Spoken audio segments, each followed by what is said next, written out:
As semiconductors, mostly silicon and then germanium are used. Why? Because they are having 4 valence electrons.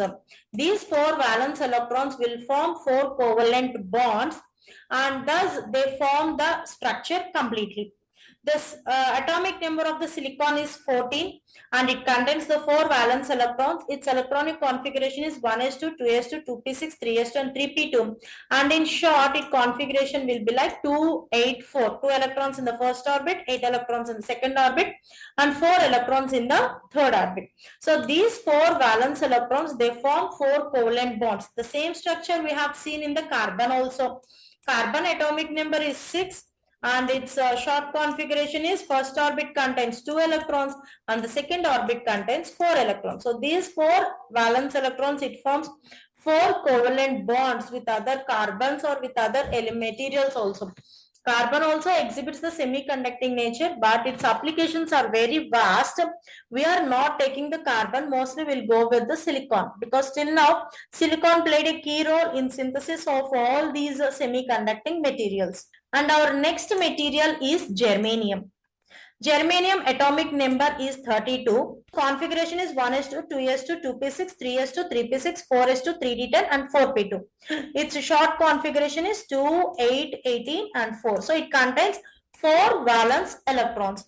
So these 4 valence electrons will form 4 covalent bonds with other germanium atoms. Basing on the type which the valence electrons are moving to the conduction band, the semiconductors are classified into 2 types. Intrinsic semiconductors, these are the pure form of semiconductors. The examples for this is silicon and germanium. And the next category is extrinsic semiconductors. These extrinsic semiconductors, they contain impurities.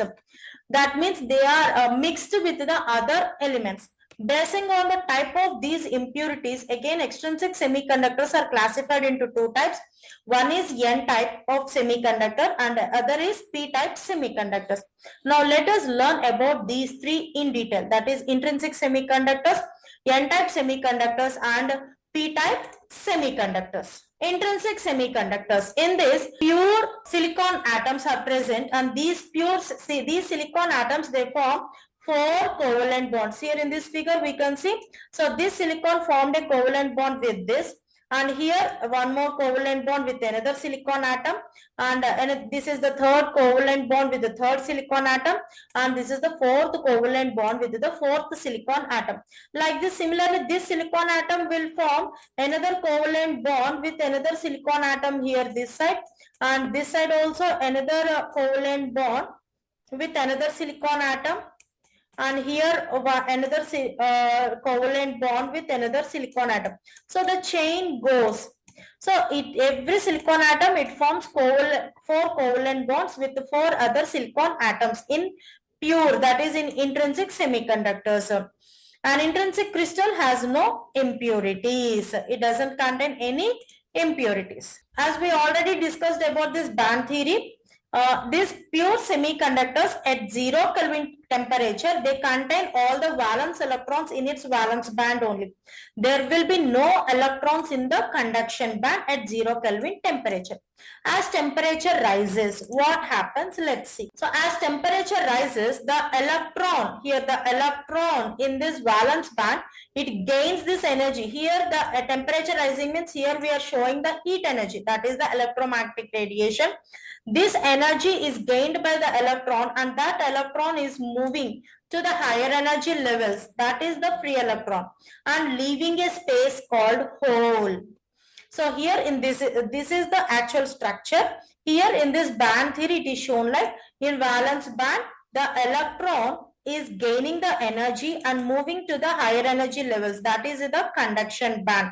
That means this electron gained the energy to carry current, leaving an empty space. That means there an empty space is formed. That space is called hole. These are also acting like particles. As electron is having negative charge, hole will be having the positive charge. So in semiconductors, 2 types of particles are carrying current. Holes, the positive charged particles, and electrons, negative charged particles. So these electrons and holes carrying current is observed only in semiconductors. In conductors only electrons will carry current. In semiconductors, two types of charge carriers are present.